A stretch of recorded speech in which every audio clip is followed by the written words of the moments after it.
मातृभाषा दिन 21 फेब्रुवारी 1952 धीरेंद्रनाथ दत्त याने ईस्ट पाकिस्तान जो आज बांगलादेश आहे त्यावेळेला जेव्हा पाकिस्तान बनला 1948 मध्ये त्यावेळेला पाकिस्ताननी दोन भाग, अर्धा भाग इकडे बांगलादेशकडे होता आणि अर्धा भाग पाकिस्तान.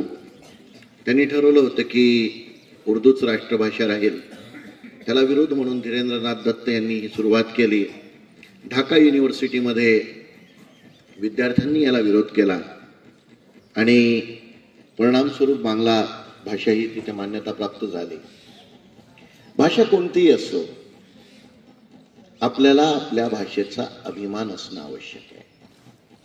जर आपण आपल्या भाषेतच बोलू शकत नसू तर येत्या काही दिवसांमध्ये, काही वर्षांमध्ये ज्याप्रमाणे भारतातल्या अनेक बोली भाषा, आय रिपीट, बोली भाषा या कालबाह्य झाल्या.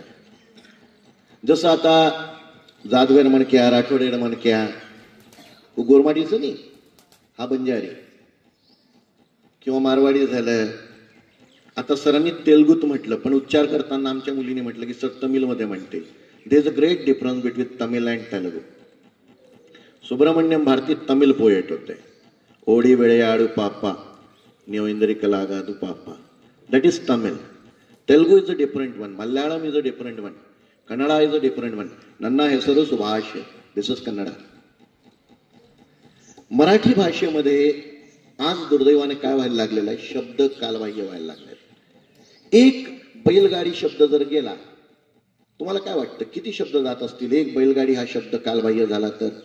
कारण की आज बैलगाडी कालबाह्य झाली. बैलगाडी कालबाह्य झाल्याबरोबर बैलगाडी सोबत रुमणं, आक,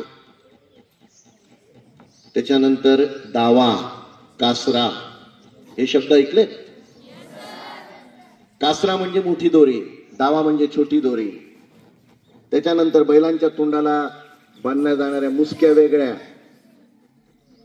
त्याच्यानंतर आक जी असते ना, लोखंडाची असते, आक आहे, चाक आहे. एक बैलगाडी शब्द जर गेला, कालबाह्य झाला, तर अनेक मराठी शब्द कालबाह्य होतात.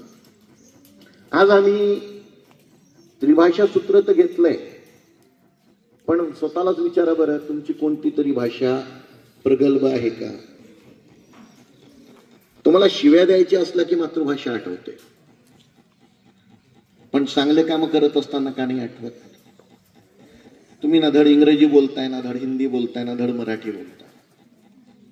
आज महाराष्ट्रामध्ये अनेक भागामध्ये मराठी वेगवेगळ्या प्रकारे बोलल्या जाते. असं म्हणतात की 12 कोसावर पाणी आणि वाणी दोन्ही बदलते. तरी काही भाषांतल्या लोकांनी आपल्या भाषेचा अभिमान टिकवून ठेवलेला आहे. जसं दोन गोर म्हणजे बंजारा जरी आपसात भेटले तर बंजारीतच बोलतात. तमिळ तेलुगूवाले, कन्नडावाले आपसात कन्नडा, तमिळ तेलुगूमध्ये बोलून घेतात. थोडंसं महाराष्ट्रीयन माणसाचा इश्यू आहे. हा फक्त महाराष्ट्राच्या बाहेर जर कोणी मराठी भेटला तरच बोलतो, नाही तर महाराष्ट्रातले 90% लोक मेरे को कळ्या तेरे को वळ्याची नाही, ना धड हिंदी ना धड मराठी.